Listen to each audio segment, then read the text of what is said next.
नमस्कार सर्वांना, श्री स्वामी समर्थ। आजच्या व्हिडिओमध्ये आपण खूप सुंदर असा एक उपाय बघणार आहोत पितृदोष कमी होण्यासाठी किंवा पितृदोष दूर होण्यासाठी। ज्यांना कुठलीही पितरांची सेवा करायला जमत नाही किंवा तेवढा वेळ नसतो किंवा ज्यांना नारायण नागबली असो, त्रिपिंडी असो, अशा कोणत्याही सेवा करायला ज्यांना जमत नाही ना, त्यांनी हा उपाय न चुकता मनापासून पूर्ण श्रद्धेने जर केला तर त्यांचा नक्कीच पितृदोष याने कमी होतो आणि त्यांना अनुभव येतो। फक्त उपाय मनापासून पूर्ण श्रद्धेने करणं खूप जास्त गरजेचं आहे। बघा, पितृदोष हा प्रत्येकालाच असतो, फक्त तो काहींना प्रखर असतो तर काहींना तो कमी प्रमाणात असतो, म्हणून त्याचा त्रास त्यांना एवढा जाणवत नाही। आणि पितृदोष आपल्याला असेल तर आपल्या जीवनामध्ये अनेक अडचणींचा सामना करावा लागतो। जसं की बघा, विवाह योग्य वय झाला आहे तरी सुद्धा विवाह जुळत नाही किंवा जमलेलं लग्न मोडतं। त्यानंतर बघा, वैवाहिक समस्या आहे, पती पत्नीचं पटत नाही, घरात सततचे भांडणं असतात, सततच्या कटकटी असतात। त्यानंतर बघा, संतान प्राप्ती होत नाही, पती पत्नीचे रिपोर्ट्स नॉर्मल आहेत दोघांचेही तरी सुद्धा संतान प्राप्ती होत नाही। त्यानंतर शिक्षण पूर्ण होत नाही, शैक्षणिक कार्यामध्ये अडथळे येतात।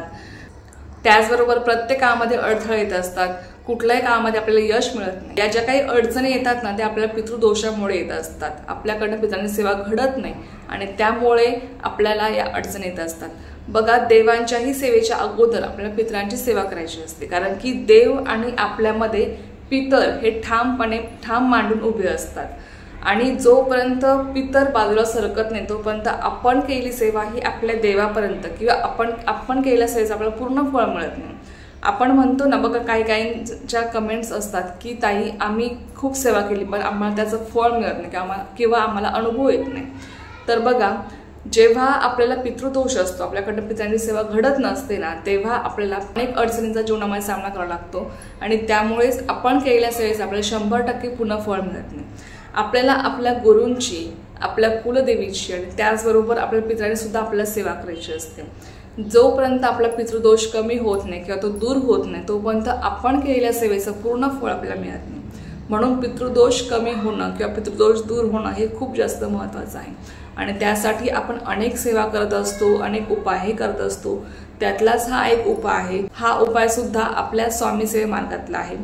त्यामुळे बघा, ज्यांना त्रिपिंडी करायला, नारायण नागबली करायला किंवा ज्यांना पितरांची कुठलीही सेवा करायला वेळ मिळत नाही किंवा ज्यांना जमत नाही, त्यांनी हा एकदम साधा सोपा उपाय आहे, तो तुम्हाला न चुकता मनापासून पूर्ण श्रद्धेने करायचा आहे। बघा, हा उपाय तुम्हाला 61 दिवस करायचा आहे, मध्ये तुम्हाला खंड पडू द्यायचा नाहीये।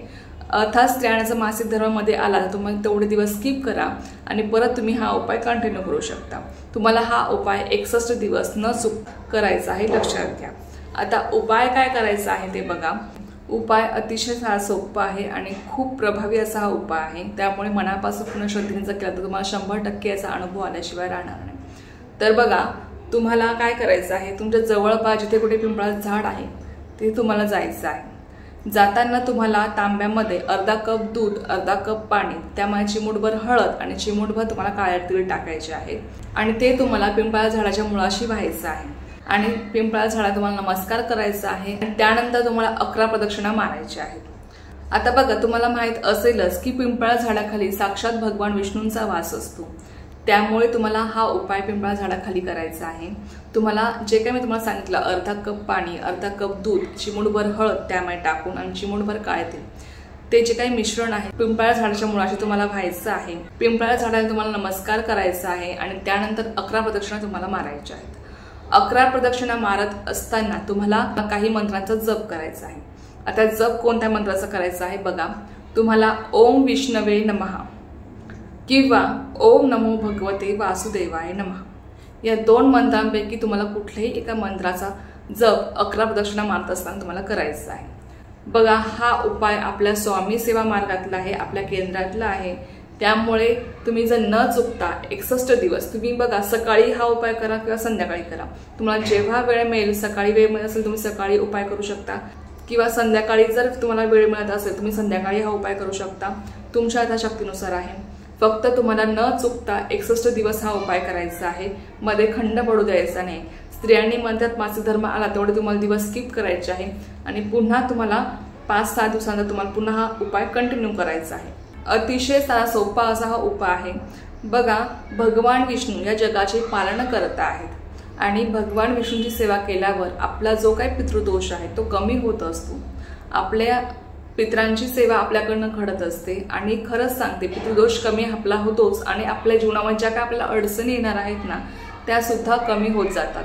पितृदोषामुळे आपल्याला अनेक अडचणी सामना करावा लागतो। आपल्याला समजत सुद्धा नाही की मी इतकी सेवा करते तरी सुद्धा मला अशा अडचणी का येतात, अशी संकटे का येतात, आमची कुठलीही कामं का पूर्ण होत नाही।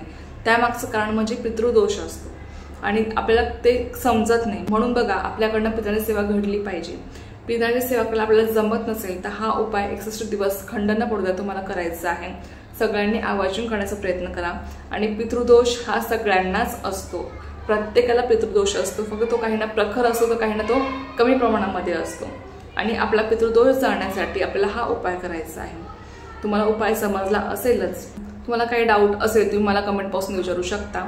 तर चला, झालेली सेवा मी स्वयंमांच्याने रुजू करते आणि आजचा व्हिडिओ इथेच थांबवते। तुम्हाला जर माहिती आवडली असेल तर व्हिडिओला लाईक, शेअर, सबस्क्राईब करायला विसरू नका। पुन्हा भेटूया अशाच एका नवीन व्हिडिओ सोबत किंवा नवीन विषयासोबत। तोपर्यंत सर्वांना श्री स्वामी समर्थ, जय जय स्वामी समर्थ।